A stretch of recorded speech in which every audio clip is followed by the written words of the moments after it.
이번 대선은 유난히 그런 것 같습니다. 사건, 사고도 많았고, 후보들도 많았고, 말들도 많았고. 보통은 이제 한 2명 정도의 후보 혹은 많아야 한 3명 정도의 후보에 이제 뉴스가 배분이 됐는데 이번엔 5후보 다 뉴스를 만들어낸 거죠. 네. 끝까지 또 완주했고요. 끝까지 완주하는 경우도, 흔하지 않았고, 완주하지 않으면 완주하더라도 사람들의 관심이 점점 멀어지죠. 3번 이상 이하로 내려가면. 이번 대선 5번까지, 5번 후보까지, 마지막 순간까지 다 관심을 끌었습니다. 네. 미디어도 5번 후보를 다 골고루 다뤘고요, 실제. 네, 또 TV 토론 효과가 컸던 걸로 보입니다. 자, 그러면 이제 오늘, 어제 마지막 유세였죠? 예. 네, 어제 자정까지 가능했던 유세여서요. 예. 각자 마무리 유세했습니다. 자, 마무리 유세에서 어떤 말들이 등장했는지 저희가 목소리로 직접 들어보겠습니다. 먼저 1번 후보는 마무리를 어디서 했죠? 서울 광화문 광장에서 마무리했습니다. 부산에서 시작해서 대구와 청주를 거쳐서 상경에서 촛불 집회의 상징인 광화문 광장에서 선거를 마무리한 건데요. 거기서 이제 자신의 관심사는 더 이상 승부가 아니라면서 득표율에 대해서 문재인 후보가 강조했습니다. 알겠습니다. 직접 들어보시겠습니다. 국민 통합을 완성하겠습니다. 개혁이 먼저입니다. 박근혜 탄핵되고 구속된 거 말고 우리 대한민국 달라진 거 있습니까? 청산 아직 시작도 못했죠? 압도적인 정권 교체만이 가능합니다. 자, 결국은 이제 촛불이 왜 들렸고 그 마무리가 뭐냐. 네, 그러니 압도적인 정권 교체, 득표율이 높아야 된다는 얘기죠. 결국은 1번 후보는 아마도 이제 이번 대선이 8시까지니까 막판에 그 투표 동료, 이제 특히 1, 2번 그 정당은 그 중에서도 특히 2번 정당은 이 조직력이 가장 강한 전통의 투표 동료가 막판에 집중될 가능성이 높거든요. 네, 그래서 득표율이 중요하다. 네, 선거 막판에 계속해서 강조하고 있는 선거 포인트입니다. 네. 자신의 지지층에게 긴장을 놓치지 말고 반드시 투표해달라는 그런 메시지죠. 네. 자, 2번 후보는요? 네, 홍준표 후보도 부산에서 시작해서 대구, 대전, 천안을 거쳐서 서울에서 마지막 선거 유세했습니다. 서울 대안문에서 선거 유세를 했고 그 이후에는 홍대를 찾았는데요. 마지막까지 홍준표 후보는 각 후보들에게 별명을 붙여가면서 비판의 이야기를 놓지 않았습니다. 자, 직접 들어보시겠습니다. 문 후보 보고는 문쩔쩔이래요. 얘 무릎만 쩔쩔 맨다고. 그 다음에 그 안 후보 보니까 안초딩이라고 합니다. 그래서 홍준표는 그래도 당당해야 한다고 홍당당이랍니다. 이게 이제 마지막 순간까지 자신만의 유세 스킬인데 그 말 자체는 뭐랄까요. 혹자는 막말이라고 하는데 이것도 대단히 계산된 거죠. 그러니까 보수 자존심이 땅에 떨어졌는데 상대 후보들을 이렇게 낮추면서 깎아내리는 거죠. 예. 네. 보수를 우습게 여겼던 세력을 자신이 심판하겠다. 그러니 자존심을 다시 끌어올려 투표장에 나오게 하는 나름의 막말 같아도 영리한 전략입니다. 이것도. 예, 계산된 발언인 거죠. 자, 이렇게 마지막 순간까지 본인의 네이밍 센스를 이용해서 네, 4번, 5번 후보에게도 별명을 붙여줬는데 유승민 후보는 유배신, 심상정 후보는 신배배 이렇게 이야기했습니다. 예, 알겠습니다. 자, 3번 후보는 어딜 갔고 무슨 멘트를 했는지 직접 들어보기 전에 일단 어딜 갔습니까? 네, 안철수 후보 어제 대전에 집중했습니다. 그런 다음 저녁에 서울로 올라와서 홍대에서 페이스북 라이브로 유세를 끝맺었습니다. 문재인, 홍준표 후보 모두에게 비판의 메시지를 던졌습니다. 직접 들어보시겠습니다.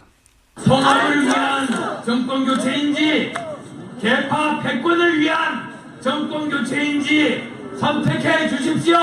충청이 낳은 큰 지도자들이 통합의 중심이 될 수 있도록 더 큰 노력 약속드립니다. 예, 마지막이다 보니 다들 자신의 그동안의 메시지를 집중적으로 얘기를 한 거네요. 그러니까 양극단, 홍준표 후보나 문재인 후보 1번, 2번은 양극단이라고 얘기하면서 본인이야말로 합리적 중도로 1, 2번이 되면 편가르기가 될 것이다. 네. 계속 분열된다라는 메시지 강조하고 있습니다. 이 메시지가 처음부터 지금까지 지속된 반복된 핵심 메시지죠. 예. 양극단을 배제하고 본인과 같은 합리적 중도를 선택해야 한다. 마지막에도 그런 메시지가 반복이 됐고요. 자, 이번에도 4번 후보 짚어보겠습니다. 네, 유승민 후보는 대전과 서울대학가를 돈 다음에 명동에서 최종 유세했습니다. 그런 다음에 자신에게 찍는 표는 사표가 아니라 대한민국 미래에 투자하는 표다라면서 계속해서 사표 방지 심리에 대해서 이야기했습니다. 1, 2번 후보는 사표를 얘기하고 계속해서 4, 5번 후보는 사표가 아니다라고 주장하는 4, 5번 후보, 1, 2번 후보와 4, 5번 후보 이 메시지는 이제 반복됩니다. 예. 자, 직접 들어보시겠습니다. 여러분, 내일 우리 대한민국이 깜짝 놀랄 기적을 우리 손으로 만들어 봅시다. 9회 말 투아웃입니다. 이제 9회 말 투아웃에 4번 타자 역전의 말로 없는 꼭 치겠습니다. 여러분 감사합니다. 네. 이어지는 이야기가 이제 유승민의 표는 사표가 아니다는 얘기. 예, 네. 그렇죠. 9회 말 투아웃에 2스트라이크 3볼이죠. 예. 좀 더 구체적으로 얘기하면 볼 하나 남았고 말로 상황인데 홈런을 치겠다고. 사표 이야기를 4번 후보는 가는 곳마다 계속 합니다. 미래의 투자다. 예. 사표가 결코 아니다. 소수 정당의 후보는 이 깜깜이 기간 동안 가장 경계해야 될 게 이제 사표 심리이기 때문에 같은 메시지가 계속 반복되고 있습니다. 자, 5번 후보는 어디 갔습니까? 네, 심상정 후보는 어제 계속해서 서울 신촌에서 있었습니다. 거기서 어제 오전부터 시작해서 자정까지 촛불 필리버스터 유세를 했습니다. 심 후보는 정권 교체는 이미 확실하다면서 소신 투표해달라고 강조했습니다. 직접 들어보시겠습니다. 저 심상정에게 투표를 해야 촛불 시민혁명이 완성될 것입니다. 심상정이 강해져야 대한민국이 미래로 나갈 수 있습니다, 여러분. 심상정 후보의 메시지도 한 2주 전부터 계속 반복되는 거죠. 정권 교체는 이미 확실하다. 걱정하지 말고 불안해하지 마라. 그 걱정 말고 심상정을 선택해라. 소신대로. 예, 이 메시지죠. 4번과 5번의 메시지는 유사합니다. 이제 소수정당 항상 깜깜이 때 그 직전 지지율을 이제 불안해서 옮겨가는 경우가 많아서 계속해서 같은 이야기를 했고요. 자, 이렇게 마지막 유세가 있었습니다. 네. 그리고 이 대선을 만들어냈던 분들 소식도 저희가 짧게 좀 전해드려볼까요? 예. 네, 김기춘 전 청와대 비서실장과 최순실 씨는 거소투표 신청했다라고 알려졌습니다. 거소투표는 구치소 수용자 등한테 투표소에 직접 가지 않고도 우편으로 투표할 수 있는 방식인데 박근혜 전 대통령은 이것을 신청하지 않았다고 합니다. 군인들이나 구치소에 있거나 이런 분들은 이제 거소투표라는 걸 합니다. 그런데 최순실, 김기춘 두 사람은 거소투표를 신청을 했다고 하고 박근혜 전 대통령은 하지 않았다고. 그리고 사실은 이제 대선 뉴스에 다 묻혔는데 이 국정농단 재판이 굉장히 빠른 속도로 진행되고 있어요, 사실은. 네, 그렇죠. 뇌물죄 재판이 계속해서 일주일에 몇 차례씩 열리고 있습니다. 그래서 이제 거기서 최순실 씨와 관련한 뉴스들이 계속 나오고 있는데 이제 언론의 주목을 잘 못 받고 있지만 간단하게 전해드리면 대부분은 최순실 박근혜 경제 공동체다라고 하는 주장을 뒷받침하는 증언이나 증인들이 법정에서 사실은 굉장히 많이 나오고 있어요. 예. 소소하게도 많이 나오고 뭐 예를 들어서 독일에 간 이후에도 박근혜 전 대통령, 그러니까 최순실 씨가 독일에 간 이후에도 박근혜 전 대통령 입을 옷이나 음식 같은 거를 최순실 씨가 지시해서 뭐 사다 줬다. 네, 어제 재판에서 나왔던 최순실 씨 운전기사 박모 씨의 진술입니다. 네. 그것이 공개된 거죠. 직접 와서 이야기한 건 아니고요. 검찰 특검에서 한 이야기입니다. 네, 증언이 이제 공개된 거죠. 예, 당시에. 이 이야기는 아무래도 이제 대선이 지나야 다시 주목을 받겠죠. 대선이 지나고 나면 그 재산이나 왜냐하면 재산 관계가 충분히 밝혀지지 않았기 때문에 그렇게 재산 환수에 관한 이야기도 나올 것이고 그런 얘기 나올 것 같습니다. 자, 대선 전 마지막 방송인데 오늘 브리핑은 칭찬으로 마무리해 볼까 합니다. 원래 시사 방송은 칭찬에 인색하거든요. 예. 아니, 문제점만 지적해도 넘치는 세상이기 때문에 근데 대선 당일이기 때문에 각 후보에 대한 칭찬, 좋은 점, 대단한 점만 한번 얘기해 볼까요? 네, 어떤 점을 준비해 오셨나요? 아주 곰곰이 생각해 봤어요. 네. 어젯밤에. 5 후보에 대한 보통은 이제 문제점이나 또는 아쉬웠던 점이나 약점이나 뭐 이런 얘기들을 주로 하게 되죠. 대선 지금까지 주로 이제 그런 이야기 하셨고요. 네.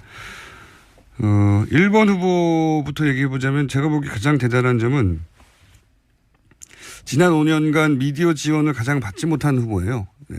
생각해 보시면 뭐 종편이나 지상파나 종이 매체나 할 거 없이 민원연에 계속 발표했던 지표에서 나왔지만 마이너스 점수를 계속 받았던. 근데 이 범진보라고 할 수 있는 진영이 이제 맏형격인 후보였죠. 후보로서 일종의 울타리 혹은 버팀목 역할을 하면서 마지막까지 버텨냈다. 그 점이 제가 보기에는 가장 대단한 점이고 김대중 전 대통령조차 이제 DJP 연합이란 큰 기술이 필요했거든요. 집권을 위해서는. 노무현 전 대통령 역시 이제 단일화라고 하는 큰 이벤트가 필요했고 근데 문재인 후보는 지지율도 10% 박스권부터 시작해서 20% 박스권, 30% 박스권 아주 더디게 혼자서 버텨서 결국 여기까지 쌓아왔다는 점에서 결과에 상관없이 아마 시간이 지나고 나면 역대급 후보였다. 이런 평가를 받게 될 거라고 봅니다. 지지율이 크게 출렁인 적이 단 한 번도 없어요. 꾸준히 차근차근 쌓아서 미디어 커버리지 없이 여기까지 자기 힘으로 쌓아왔다는 점에서 굉장히 강한 역대급 후보다. 되돌아보면 2번 후보에 대단한 점은 홍준표 후보는 가장 늦게 시작했죠. 그리고 처음에는 뭐 5%도 안 됐어요. 지지율이. 그리고 사실상 거의 와해됐던 이제 자유한국당의 대선 전망 거의 개인 역량만으로 제가 보기엔 여기까지 끌어올렸던 점에서 대단하다. 만약 대선 기간이 한 달만 더 길었고 그리고 대선 기간이 본인이 한 달만 더 전에 후보가 되었더라면 제가 보기에는 이번 선거에서는 탄핵에 반대했던 20%가 있었잖아요. 여론조사 해보면 항상 한 20에서 25% 정도는 탄핵에 반대하던 국민들이 있었는데 그 층에 기대는 전략을 구사했거든요. 처음에. 그 표부터 모으려고. 만약에 시간이 좀 길었다면 중도 보수를 향한 좀 유연한 전략 그런 대선 아젠다를 짰을 것이고 그랬던 양상은 지금과는 많이 달랐을 수도 있다. 네. 대지표 보면서 그런 생각을 했습니다. 네. 3번 후보의 가장 대단한 점은 김대중, 김영삼 이 민주화운동의 거두죠. 두 분 다 대통령을 했던. 그 두 분을 제외하고는 우리 정당사에서 누구도 해내지 못했던 규모 있는 3당, 성공적인 창당 이게 과연 다시 가능할까 싶을 정도의 큰일이었고 그리고 이제 대구와 광주로 상징되는 양쪽에서 동시에 지지를 받는 대선 로드맵을 그렸어요. 이런 정치적 중도의 그림은 아무도 그린 적이 없거든요. 예. 그래서 만약 성공한다면 세계 정치사에 길이 남을 선거운동사가 될 거라고 제가 선거운동 시작할 때 한번 논표한 적이 있는데 그런 로드맵을 짰다는 자체가 제가 보기엔 정치사에 남을 일이라고 봅니다. 4번 후보 대단한 점은 5 후보 중에 후보가 되자마자 사퇴 압박을 받았던 유일한 후보였죠. 그게 대단한 점이라고 하기엔 조금. 거기서부터 네네. 그런 압박을 받았던 후보였음에도 불구하고 결국 마지막까지 버텨서 자기 존재 가치를 입증했다. 예, 그러면서 막판에 지지세를 결집시켰다. 최근에 그런 이야기들 많이 나오고 있죠. 예. 그 외부의 압박은 정치인한테 오히려 고마운 거예요. 외부에서 압력이 들어오면 내부 결속을 다지고 지지층 결집도 하거든요. 작용 반작용이 있어서. 가장 어려운 게 내부로부터 오는 압박입니다. 그 노무현 대통령 때도 결국은 단일화 응할 수밖에 없었죠. 예. 근데 이 압력, 내부로부터의 압력, 탈당 막 10명 이상, 절반 가까운 탈당이죠. 당의 규모로 볼 때. 그거를 버텨냈다는 게 이미 정치적 승자고, 특히 이제 20대, 30대 새로운 보수층을 사실상 발굴해낸 거죠. 20, 30대 보수층은 보수 정당이 타겟을 한 적이 없어요. 네. 그런 보수층을 만들어냈다는 점에서도 정치사의 기록이 될 것 같고, 5번 후보는 진보 정당의 대선 후보는 오래전부터 있어 왔습니다. 근데 이렇게까지 대선전에서 자기 존재감을 확실히 드러내는 후보는 없었다. 진보 정당 선거는 역대로 이제 개인보다는 조직, 그리고 자질 이전인 선명성 이런 걸로 승부를 했단 말이죠. 근데 심상정 후보는 철저히 자기 능력, 자기 자질로 지금 대중에게 이제 진보 정당이 왜 필요한지, 그걸 설득했고, 통했어요. 네, 일정 정도. 그래서 소위 이제 386 세대부터 이어지던 운동권 문화가 아니라 유승민 후보 경우와 비슷하게 젊은 진보 유권자층이 이번에 새롭게 만들어졌다. 네. 역시 진보정당 선거운동사를 다 했었다. 네. 5 후보 모두 기록될 여러 가지 의미로, 이번 대선은 여러 가지 의미로 이 후보들에 대한 해석들이 대선 끝나고 나서도 나올 것 같습니다. 자, 공장에서, 뉴스 공장에서 보기 힘든 칭찬 세례를 예, 너무 어색하네요. 네, 막 퍼붓고 났더니 저도 물을 마시고 싶고. 자, 각 후보를 지지하시는 분들은 지지는 사실은 아무것도 아니에요. 투표를 하지 않으면. 네. 지지율도 아무것도 아니고. 투표도 꼭 하시기 바랍니다. 여기까지 하겠습니다. 시사인의 김은지였습니다. 감사합니다. 정권 교체인지 선택해 주십시오. 충청이 낳은 큰 지도자들이 통합의 중심이 될 수 있도록 더 큰 노력 약속드립니다. 네, 마지막이다 보니 다들 자신의 그동안의 메시지를 집중적으로 얘기를 한 거네요. 그러니까 양극단, 홍준표 후보나 문재인 후보, 1번, 2번은 양극단이라고 얘기하면서 본인이야말로 합리적 중도로 1, 2번이 되면 편가르기가 될 것이다. 네. 계속 분열된다라는 메시지 강조하고 있습니다. 이 메시지가 처음부터 지금까지 지속된, 반복된 핵심 메시지죠. 예. 양극단을 배제하고 본인과 같은 합리적 중도를 선택해야 한다. 마지막에도 그런 메시지가 반복이 됐고요. 자, 이번에도 4번 후보 짚어보겠습니다. 네, 유승민 후보는 대전과 서울대학가를 돈 다음에 명동에서 최종 유세했습니다. 그런 다음에 자신에게 찍는 표는 사표가 아니라 대한민국 미래에 투자하는 표다라면서 계속해서 사표 방지 심리에 대해서 이야기했습니다. 전통의 투표 동료가 막판에 집중될 가능성이 높거든요. 네, 그래서 득표율이 중요하다. 네, 선거 막판에 계속해서 강조하고 있는 선거 포인트입니다. 네, 자신의 지지층에게 긴장을 놓치지 말고 반드시 투표해달라는 그런 메시지죠. 네. 자, 2번 후보는요? 네, 홍준표 후보도 부산에서 시작해서 대구, 대전, 천안을 거쳐서 서울에서 마지막 선거 유세했습니다. 서울 대안문에서 선거 유세를 했고 그 이후에는 홍대를 찾았는데요. 마지막까지 홍준표 후보는 각 후보들에게 별명을 붙여가면서 비판의 이야기를 놓지 않았습니다. 자, 직접 들어보시겠습니다. 문 후보 보고는 문쩔쩔이래요. 걔 무릎만 쩔쩔 맨다고. 그 다음에 그 안 후보 보니까 안초딩이라고 합니다. 그래서 홍준표는 그래도 당당해야 한다고 홍당당이랍니다. 이게 이제 마지막 순간까지 자신만의 유세 스킬인데, 그 말 자체는 뭐랄까요, 혹자는 막말이라고 하는데 이것도 대단히 계산된 거죠. 거쳐서 상경에서 촛불 집회 상징인 광화문 광장에서 선거를 마무리한 건데요. 거기서 이제 자신의 관심사는 더 이상 승부가 아니라면서 득표율에 대해서 문재인 후보가 강조했습니다. 알겠습니다. 직접 들어보시겠습니다. 국민 통합을 완성하겠습니다. 개혁이 먼저입니다. 박근혜 탄핵되고 구속된 거 말고 우리 대한민국 달라진 거 있습니까? 청산 아직 시작도 못했죠?